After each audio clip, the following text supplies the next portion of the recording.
Mountaineer baseball team picking up a 12-2 victory last night over Marshall at Mon County Ballpark, and we'll get the thoughts of Steve Sabins. Coach Sabins starting off his post-game comments talking about the many different things that his team did well and not just what showed up on the scoreboard at the end of the game. Tonight I was really excited about how we played. We executed on offense with bunts, with stolen bases. We played really clean defense. We had relay throws. We had plays at the plate. We turned double plays. We had quality PFP. Our at-bats were clean. The approach was clean. We were able to get the starting pitcher out of the game early. The energy was consistent. The batting practice was good. So just today was a very good day for us. West Virginia able to rack up 15 hits in the contest while limiting Marshall to just 8. 4 WVU pitchers all entered the contest. David Hagan, the starter, went 2 innings before giving way to Ben McDougall, Ian Korn, and Carson Estridge to finish things up. The game ended early. As I said, it was a run rule game, so once the spread got to 10 runs, that ends the game. And it was interesting the way it played out because West Virginia was leading 11-2 in the bottom of the 8th with 2 out. Zahir Barjem stepped up to the plate for the Mountaineers with a chance to end the game. But sometimes, Coach Hunter, not every game is a run rule game. So there can be people in the ballpark that may not necessarily understand the full situation. And that ultimately was the situation, according to Coach Sabins, when it comes to Zahir Barjem. Awesome. The best part of that, I bet, is that he didn't know that the game was over because he was standing at first base and he saw everybody start running at him.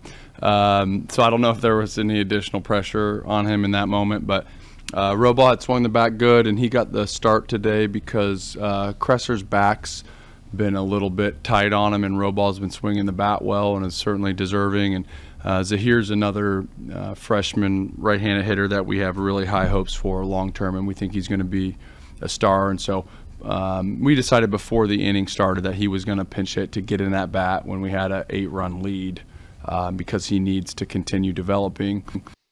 Sabins mentioning Rohrbaugh, who is Matthew Rohrbaugh, got the start at designated hitter last night for the Mountaineers before giving way to Barjem as a pinch hitter. But it is kind of a unique situation where there was applause for the play, but not everybody was sure until all the West Virginia players poured out of the dugout. Oh, this is a run rule game, and we're done early. Yeah, isn't that the oddity of college baseball has a few quirks, right? True. You move games from a Tuesday to a Wednesday, a drop of a hat, as this contest did, and some games are run rules, some games aren't. Some of them you can't go past 4 o'clock because the team's got to travel or whatever. Yep. On the Sunday. So yeah, there's some different ones. So I could understand the confusion behind it, but maybe it's good. Maybe especially when freshmen are up, you shouldn't even put the scoreboard up. You should just make it go blank so they don't know what the deal is. Because there's nothing that says on the scoreboard, hey, this is a 10-run game or a run rule game. And,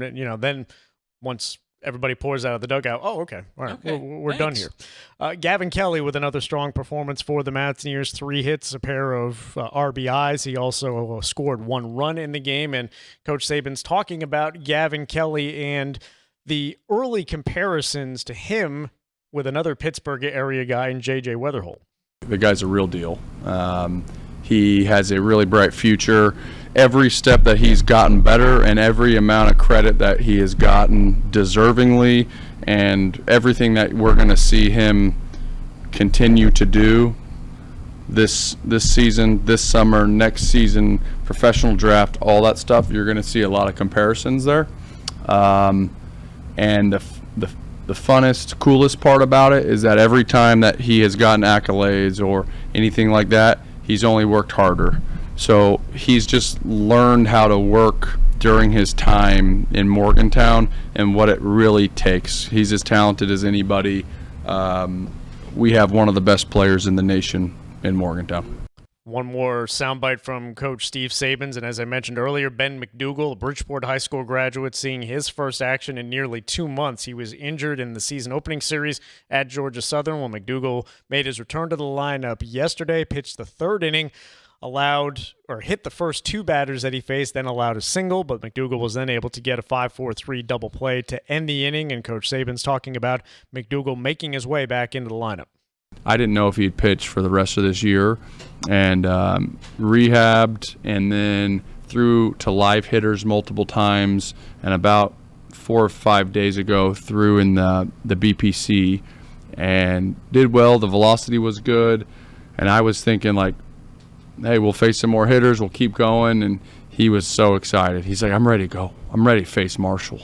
And so he got cleared, and so I was like, all right, if this guy's hungry and wants to get in there and is confident with his health, we need to just put him in the game. Like, kind of regardless of situation, we just need to put him in there, because he's a guy that I have notes like all over from last year. After games, I take notes. I got 1,000 things on my cell phone. I write down everything and a bunch of thoughts, and just every time I have McDougal, it's like dog, animal, wants the ball, team oriented, puts the team first, confident, silent assassin. Like, I got all these things next to McDougal's name, so I just can't forget that. So whenever he's like ready to go, it's like I'll lose with him. And that's why you see even the leash for a guy that hasn't pitched at all, he hits the first 2 guys, and a reliever that hits 2 guys, I'd be out there in a hurry. Like, there's other players that maybe haven't done exactly what McDougal has done, or have the stock in the company like McDougal. So for me, like, he hits 2 guys, I'm like, he'll figure it out. It's good. And he hasn't pitched at all.